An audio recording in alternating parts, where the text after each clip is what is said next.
Jadi kalau Anda tidak mendengarkan penguasa, maka Anda akan dipersoalkan bahayanya politik kita ya. Jadi terpaksa Anda harus nurut sama kekuasaan yang berkuasa secara aktual hari ini, terutama yang menguasai hukumnya. Nah, PKB mulai diganggu, tapi ternyata Prabowo diganggu juga dengan isu Komcat ya, komponen cadangan. Sementara Caimin diganggu juga dengan isu kardus durian. Nah, apakah istana tidak suka sama Caimin? Maksudnya adalah Prabowo boleh ngambil PKB, tapi calonnya jangan Caimin. Calonnya Erick Thohir, kira-kira begitu ya. Itu skenario yang saya duga ya. Nah, ini menurut saya yang kita prihatin sesungguhnya dengan sikap Presiden Jokowi yang terlihat nanti tidak akan netral pada Pilpres 2024.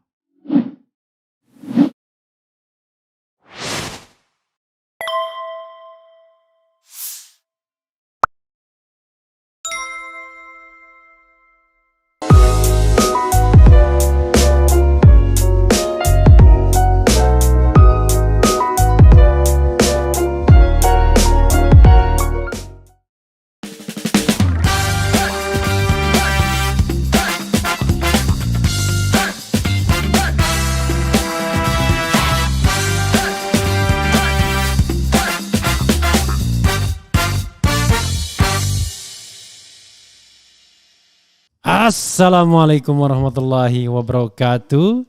Sobat RH sekalian, jumpa lagi kita di channel yang keren ini. Keren cadas ya.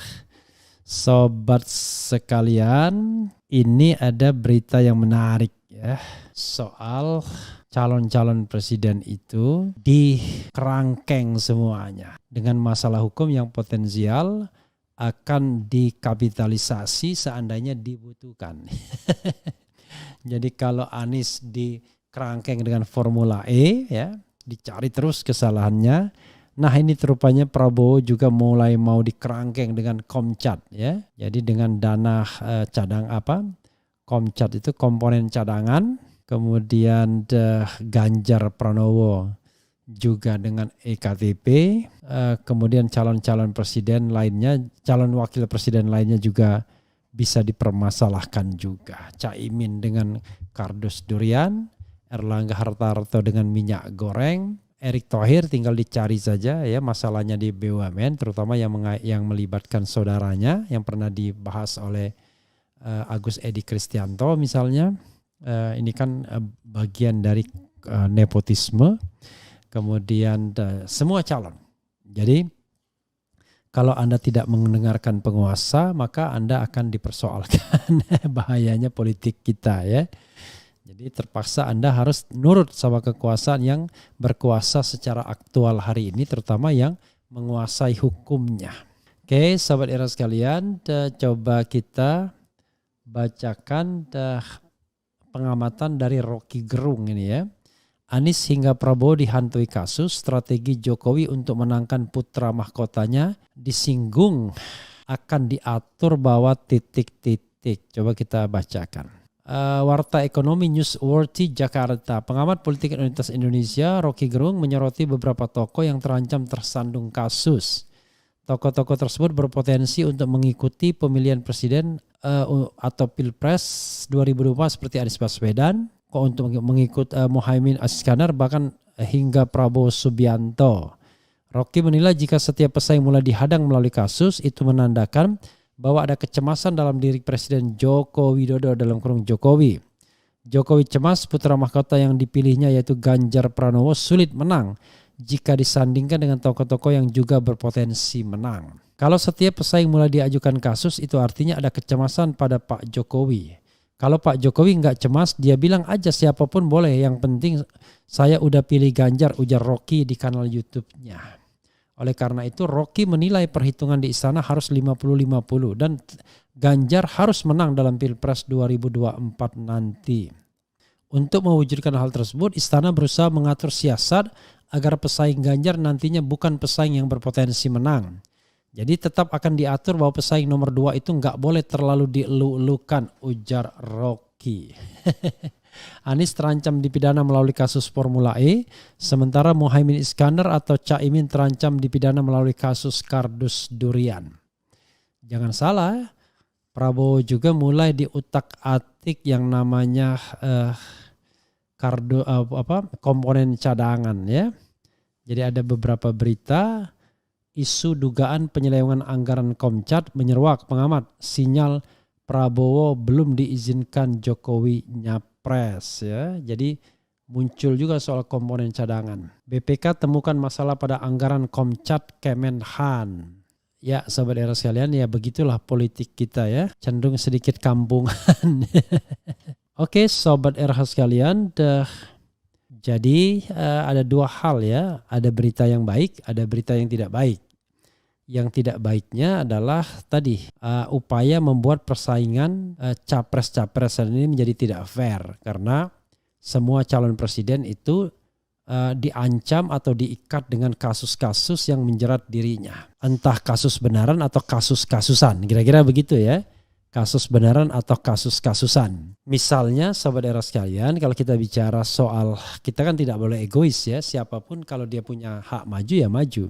Sebagai contoh Prabowo Subianto sekarang ini kan peta koalisinya adalah dia bersama PKB. Nah PKB mulai diganggu, tapi ternyata Prabowo diganggu juga dengan isu Komcat ya, komponen cadangan. Sementara Caimin diganggu juga dengan isu kardus durian. Nah apakah istana tidak suka sama Caimin? Maksudnya adalah Prabowo boleh ngambil PKB tapi calonnya jangan Caimin. Calonnya Erick Thohir, kira-kira begitu ya. Itu skenario yang saya duga ya. Kemudian untuk Ganjar Pranowo ya dicarikan calon wakilnya, mungkin Sandiaga Salahuddin Uno, mungkin juga Erlangga Hartarto, mungkin juga RK. Tetapi mungkin Sandiaga Salahuddin Uno yang paling dekat dan dimaui oleh Pak D, kira-kira begitu. Maka kardus durian itu hanya untuk mencegah Caimin nyalon, tetapi PKB tetap harus menyetor kursinya kepada Prabowo Subianto agar bisa nyalon. Nah, itu asumsinya kalau istana tetap main dua kaki, terutama Jokowi. Jadi main di kaki Prabowo, karena begini, sobat era sekalian, Prabowo Subianto punya hubungan yang gak ada masalah dengan Presiden Jokowi. Kelihatannya chemistry-nya jalan ya. Karena kalau chemistry itu gak gampang. Chemistry itu hal yang gak bisa dijelaskan sesungguhnya. Karena bukan orang itu galak atau tidak. Saya membayangkan Jokowi itu chemistry-nya bagus sama Prabowo. Nah mungkin Prabowo tidak bagus chemistry-nya dengan Luhut. Karena ibaratnya sama-sama bintang kan. Sama-sama orang berada. Jadi mereka paling tidak pada level persaingan yang sama. Tapi jangan lupa juga punya sejarah masa lalu di mana Luhut Binsar Panjaitan itu adalah atasannya Prabowo di Kopassus kan begitu. Kalau tidak salah mereka yang membentuk pasukan anti teror ya. Nah, jadi tetapi dengan Jokowi Prabowo bisa masuk klop, dan fortunately atau unfortunately ternyata Sandiaga Salahuddin Uno juga kelihatan juga klop juga dengan Presiden Jokowi. Maka dua orang ini di-endorse. Jadi ada 4 orang yang di-endorse dan semuanya klop dengan Presiden Jokowi. Yaitu Prabowo dan pasangannya Erick Thohir mungkin. Kemudian Ganjar Pranowo mungkin pasangannya dengan Sandiaga Salahuddin Uno. Maka Presiden Jokowi punya dua kaki. Karena teorinya adalah tidak mungkin ini menang satu putaran. Nanti akan dilihat siapa yang akan menang di antara dua calon ini. Kalau yang maju pada putaran kedua adalah Prabowo, maka Prabowo akan didukung habis-habisan pada putaran kedua. Kalau yang maju Ganjar, maka Ganjar yang akan didukung habis-habisan. Kecuali semua kekuatan istana sepakat Ganjar, maka barangkali akan diupayakan hanya 2 calon saja dari awal ya. Ganjar berhadapan sama Anies saja agar biaya percukongannya tidak terlalu besar. Karena kalau harus 2 putaran lumayan tinggi. Wallahu alam ya. Tapi itu skenario-skenario yang sering disebutkan. Jadi kasus-kasus itu adalah cara untuk kemudian mengendalikan para calon. Pertanyaannya, kenapa nggak sekalian saja menersangkakan Anies dan Pilpres itu hanya diisi oleh pertarungan antara Ganjar dengan Prabowo saja misalnya. Bisa jadi itu skenario yang diinginkan oleh kelompok-kelompok istana dan para pendukungnya. Anies tidak nyalon. Cuma masalahnya sekarang ini kan sedang dicari-cari kira-kira apa kesalahan Anies dalam Formula E yang pantas membuat dia dijadikan tersangka korupsi. Karena sekali lagi harus pantas. Jangan hanya sekedar analisis bahwa program ini dipaksakan karena sudah mengeluarkan uang. Jadi jangan dikembalikan pada hukum administratif tetapi hukum pidana ya, terutama pidana korupsi. Nah, ini yang sedang dicari. Itu satu soal aspek hukumnya. Tapi ada aspek sosial politik. Saya membayangkan kalau Anies Baswedan ditersangkakan mungkin ngamuk banyak orang. Mungkin ya.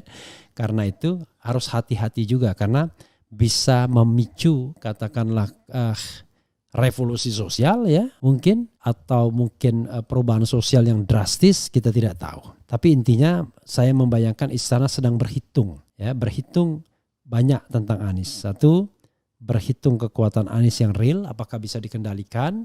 Yang kedua, berhitung bagaimana kalau misalnya tidak dikendalikan dan menersangkakan Anies dengan segala konsekuensinya. Terasa tidak fair, tapi itulah politik ya. Politik yang dijalankan istana yang punya agenda untuk melanjutkan rezimnya. Seandainya istana tidak punya keinginan melanjutkan rezimnya dan ingin memberikan legasi terbaik kepada republik ini dengan menyelenggarakan pemilu yang jujur dan adil, tidak menoleransi money politics, tidak melibatkan state aparatus, mengancam state aparatus yang mau katakanlah terlibat misalnya, maka sebenarnya kita punya harapan. Tapi kalau kita lihat putusan MK udah jelas. Putusan MK itu mengarah pada penggunaan fasilitas publik mungkin oleh salah satu calon ya, baik dalam posisi sebagai presiden maupun wakil presiden, karena menteri tidak dilarang untuk nyalon dan tidak harus mengundurkan diri, tergantung presidennya. Jadi kalau presiden punya agenda untuk mendorong seseorang, ya dia biarkan. Bahkan bila perlu diangkat dalam posisi yang strategis. Misal ya, tiba-tiba dia angkat Ganjar Pranowo jadi Menteri BUMN. Siapa tahu, ya kan? Agak gila-gilaan sedikit. Misalnya Erick Thohir tidak terpakai sebagai wakil presiden Prabowo. Lalu tiba-tiba Ganjar Pranowo dijadikan Menteri BUMN. Jadi agar bisa menggerakkan BUMN. Nah, ini saya kira yang kadang-kadang menurut saya kebangetan politik kita ini ya. Tidak fairnya begitu. Sudah di hulu ada presidensial threshold. Di hilirnya menteri-menteri yang nyapres itu tidak harus mundur akibat putusan MK. Yang anehnya dikabulkan legal standing Partai Garuda yang gak ada jelas juntrungannya, apa hubungan kait-mengaitnya antara Partai Garuda dengan menteri mengundurkan diri. Sementara yang berkaitan seperti presidensial threshold itu nggak dikabulkan legal standingnya. Partai Umat tidak dikabulkan, Gatot Nurmantio tidak dikabulkan, warga negara tidak dikabulkan, DPD tidak dikabulkan, anggota DPD tidak dikabulkan. Partai Garuda dikabulkan mempermasalahkan soal menteri mundur dan tidak mundur ketika nyalek. Ya, sobat era sekalian, jangan lupa ya produk-produk keren cadas ya. Dan juga jangan lupa yang sudah mendapatkan produk keren cadas untuk menampilkan foto terbaik agar kita bisa tampilkan, dan juga video terbaik kalau ada ya, horizontal untuk kita tampilkan juga. Keren cadas ya. Oke, rupanya ukuran madunya ada yang lebih kecil lagi, nanti kita tampilkan juga ya. Itu saja saudara sekalian. Wassalamualaikum warahmatullahi wabarakatuh.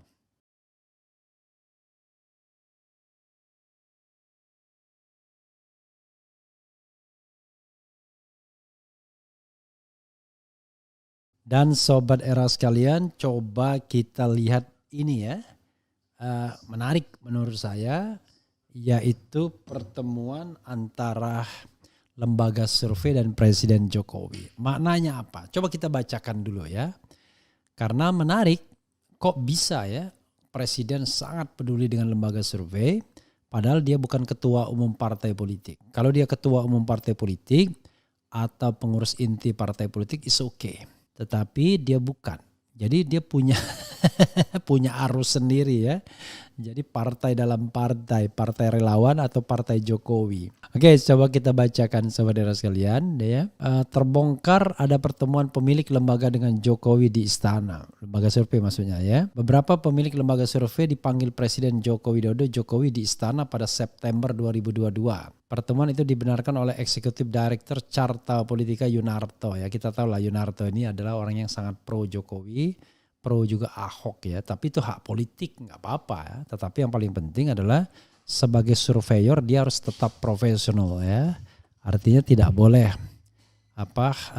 menggunakan survei itu justru untuk dalam tanda kutip berkampanye, ya, secara terselubung. Jokowi ingin tahu data survei terakhir di kami seperti apa. Tapi Jokowi itu fokus utamanya adalah kepuasan publik. Lalu efeknya secara elektoral seperti apa? Terus siapa-siapa saja yang naik elektabilitasnya, imbuh Yunarto dikutip dari Detik X, ya. Yakin nggak bahwa konsentrasi Jokowi pada kepuasan publik, ya? Saya nggak yakin, ya. Itu cuma entry point aja, tapi intinya dia sebenarnya concernnya pada pemilu, ya. Jokowi memanggil beberapa pemilik lembaga survei untuk menanyakan elektabilitas Puan Maharani. Coba kan mulai kelihatan kan? Jokowi kata sumber ini menanyakan kemungkinan elektabilitas Puan naik sampai 12,5% pada akhir tahun. Semuanya bilang nggak mungkin. Jangankan 12,5%, 5% saja nggak mungkin, ungkapnya dikutip Detik X. Pada 31 Mei 2018, Presiden Jokowi pernah mengumpulkan pengamat politik dan lembaga survei di Istana Merdeka. Pertemuan tadi lebih pada masukan pengamat politik junior dan senior mengenai apa saja kondisi terkini, problem yang harus diberesin yang sifatnya aktual atau sistem, kata Direktur Eksekutif Carta Politika Indonesia Yunarto Wijaya di Kompleks Istana Kepresidenan Jakarta Kamis. Menurut Yunarto, selama pertemuan Jokowi hanya menjawab pertanyaan pengamat politik dan pengurus lembaga, sementara pengamat politik senior lebih banyak memberikan masukan terkait efektivitas hubungan lembaga parlemen dengan kepresidenan, ya. Yang senior siapa? Wah, sayang sekali nama-namanya nggak ada, ya. Termasuk masalah hoax. Jadi malah tidak ada stressing isu apa-apa, sambung dia, ya. Ya itu kita we have to read between the lines, ya. Tidak mungkin dia konsentrasi pada poin pemilu, tetapi kita harus tahu, kita harus read between the lines, ya. Pasti Presiden Jokowi menginginkan bagaimana konstelasi politik terakhir, bagaimana dia harus bersikap, ya, terhadap Puan Maharani atau Ganjar Pranowo. Nah, masukan dari lembaga survei itu pasti akan dipakai Jokowi untuk bergaining dengan Megawati Soekarno Putri untuk lebih memutuskan Ganjar yang menjadi calon presiden. Dan jangan lupa, ya, orang-orang yang hadir itu juga pro Ganjar semua. Jangan-jangan, ya. Karena survei kan lebih menjagokan Ganjar dibandingkan Puan Maharani. Jadi ini sebenarnya ingin kepastian, ya, untuk ngomong sama. Tapi sekali lagi menunjukkan bahwa memang kalau saya mengatakan berharap Presiden Jokowi akan netral di 2024, ya sepertinya akan menggantang asap. Sudah jelas Presiden akan berpihak pada salah satu calon karena ingin menunjukkan keberlanjutan rezim ini. Ini yang menurut saya bukan sikap seorang negarawan, tapi seorang politisi terus-menerus. Jadi politisi forever, bukan to be a statesman after the term in office, ya, tetapi tetap menjadi politisi karena ingin terus keberlanjutan rezim. Nah, ini menurut saya yang kita prihatin sesungguhnya dengan sikap Presiden Jokowi yang terlihat nanti tidak akan netral pada Pilpres 2024. Kalau tidak netral itu berbahaya incumbent karena dia bisa menggerakkan resources, baik itu state apparatus maupun financial resources. Salah satunya juga misalnya bahwa yang namanya menteri tidak harus mundur kalau dia menjadi capres. Padahal ada menteri potensial untuk menjadi calon presiden dan wakil presiden. Mulai dari Prabowo Subianto, Erlangga Hartarto, Sandiaga Salahuddin Uno, dan kemudian juga Erick Thohir. Bayangkan kalau Erick Thohir menjadi wakil presiden, ya. Tanpa diminta semua BUMN akan berkampanye untuk dirinya. apalagi kalau diminta. Kalau tidak diminta saja akan berkampanye. Nah, ini berbahaya bagi kita kalau kita bicara tentang good governance dan clean government. Tapi kalau Presiden Jokowi lebih memperdulikan atau memenangkan orang yang ingin dimenangkannya, ya itu bahaya menurut saya ya. Kontinuitas atau keberlanjutan negara ini akan berbahaya karena pasti akan digunakan resources untuk memenangkan proses berpemilu. Nah, harusnya Presiden Jokowi stay away dari kompetisi politik, dia berkonsentrasi menyelesaikan 2 tahun masa jabatannya. Setelah selesai masa jabatannya, ya dia jadi negarawan seperti Habibie ya. Satu-satunya negarawan di Republik Indonesia itu cuma Habibie, yaitu setelah tidak lagi menjabat sebagai presiden langsung stay away dari partai politik, itu Habibie. Yang lainnya tidak, Gus Dur tidak, kemudian Megawati tidak, SBY tidak. Jadi kita sudah mengalami 3 presiden yang tidak menjadi negarawan, tapi tetap menjadi politisi. Baik itu mulai Gus Dur tetap di PKB ya, kemudian SBY juga, dan kemudian juga Megawati Soekarno Putri. Nah, apakah Jokowi akan menjadi negarawan? Kelihatannya juga tidak. Tetap akan cawe-cawe di politik karena dia punya putra mahkota ya yang akan bertanding dan bersaing lagi. Ada menantunya Bobi Nasution dan yang paling penting adalah putra dan ada putranya yaitu Gibran dan mungkin saja Kaisang yang akan didorong untuk pemilihan wali kota di Solo. Jadi nanti Kaisang didorong untuk wali kota Solo dan Gibran didorong untuk gubernur Jawa Tengah. Artinya Jokowi tetap punya kepentingan terhadap partai ya, makanya kemudian dia memerlukan keberlanjutan rezim ini. Oke, coba kita lihat ya. Kemudian apa lagi ya? Coba kita baca dari atas saja, jangan dari bawah. Kadang-kadang ada hubungannya ya. Salam hangat dari Ibnu ya. Survei yang bayar diunggulkan. Ya Allah, Masya Allah. Selamat pagi dan salam sejahtera. Moga Pilpres 2024 tidak ada lagi anggota KPPS yang meninggal kelelahan sampai 700 lebih ya. Presiden ngapain ngurusin begituan? Kan banyak tugas negara yang belum tuntas. Bang, Rep sehat selalu. Amin ya rabbal alamin. Waspada sejak dini, siapkan barisan, hati-hati kecurangan Pilpres. Ganjar 32%, Prabowo 21%, Anies 20%. Oke. Kemudian no money, no survey. Nah loh, mau ikut-ikutan lagi ya atau mau mencalonkan lagi? Kemudian lembaga survei yang bertemu Jokowi, tanda-tanda yang bakal jujur dalam hasil survei. Yang gak bakal jujur ya. Assalamualaikum Tuhan, panjang umur perjuangan. Semoga senantiasa dalam lindungan Allah Subhanahu wa Ta'ala. Amin ya rabbal alamin. Tidak ada kebohongan yang sempurna. Rakyat sudah paham kelakuan mereka.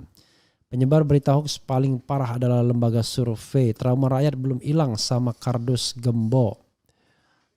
Oke, Ganjar 32%, Prabowo 21%, Anies 20%, KIB 20%. Apa maksudnya ini? Jelas Jokowi ikut campur. Oke, semoga rakyat udah terbuka matanya jadi nggak tergiur lagi uang sogokan. Mungkin saja rakyat pandai, tetapi kalau seandainya petugas tidak netral ya bahaya juga. Ya, misalnya KPU berpihak, polisi berpihak, tentara berpihak, BIN berpihak, ASN berpihak. Sebenarnya yang kita inginkan adalah pemilu di mana organisasi-organisasi atau lembaga-lembaga negara dan tentu saja penyelenggara pemilu tidak berpihak kepada salah satu calon atau partai. Sehingga pemilu berlangsung jujur dan adil. Nah, untuk pemilu jujur dan adil itu kuncinya menurut saya adalah Presiden Jokowinya. Dari awal mengatakan, saya mendambakan panitia ya. Misalnya Jokowi mengatakan Assalamualaikum warahmatullahi wabarakatuh kepada seluruh rakyat Indonesia. Saya Presiden Joko Widodo berkeinginan agar pemilu 2024 menjadi pemilu yang paling demokratis, paling jujur, paling adil dalam sejarah pemilu di Republik Indonesia itu. Oleh karena itu, sebagai presiden yang sudah menjabat 2 periode dan tidak akan lagi menjadi calon dalam Pilpres 2024, saya memastikan bahwa pemilu termasuk Pilpres akan berlangsung secara jujur dan adil. Saya akan sekuat tenaga menciptakan, ikut dalam barisan memperjuangkan pemilu yang jujur dan adil tersebut. Saya perintahkan kepada ASN yang dibawa langsung komando saya, kepada TNI, kepada Polri, kepada BIN dan semua institusi di Republik ini untuk bertindak netral dan profesional.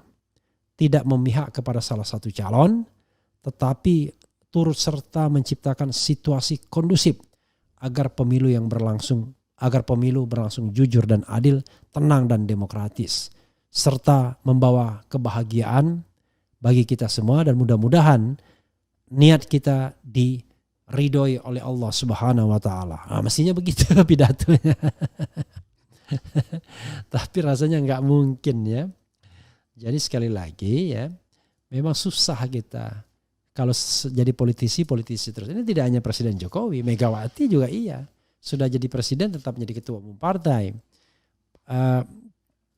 SBY 2 kali jadi presiden malah turun menjadi ketua umum partai hanya untuk mempersiapkan putra mahkota misalnya. Yang lainnya juga iya. Jadi kalau kita bicara tentang statesmanship itu ya, soal kenegarawan, maka ya hanya Habibie. Begitu dia gagal menjadi calon presiden, ya sudah, dia tidak cawi-cawi lagi untuk ikut katakanlah pemilihan langsung 2024. Padahal ya usianya masih memungkinkan kalau dia memang berencana ikut Pilpres 2024 pemilihan langsung. Toh Gus Dur juga melakukan hal yang sama ketika di-impeach, dia ikut lagi tetapi memang dibatalkan atau digugurkan oleh KPU. Oke, saudara sekalian, itu saja ya. Mudah-mudahan pidato saya itu tiba-tiba terjelma ya, dan kemudian Presiden Jokowi mengucapkan itu sebagai sebuah kenangan, kado bagi rakyat Indonesia, sebagai legacy. Walaupun saya yakin ya, tidak ada satu orang pun yang akan membisiki Jokowi agar bertindak netral dalam Pilpres 2024. Semua akan membisikkan bahwa ayo kita harus tetap berkuasa Pak, karena penting Bapak memiliki putra mahkota yang akan melanjutkan pembangunan, melanjutkan IKN, melanjutkan kereta cepat, melanjutkan proyek yang mangkrak dan lain sebagainya. Itu saja, kita lanjutkan dengan isu yang lain. Wassalamualaikum warahmatullahi wabarakatuh. Ciao.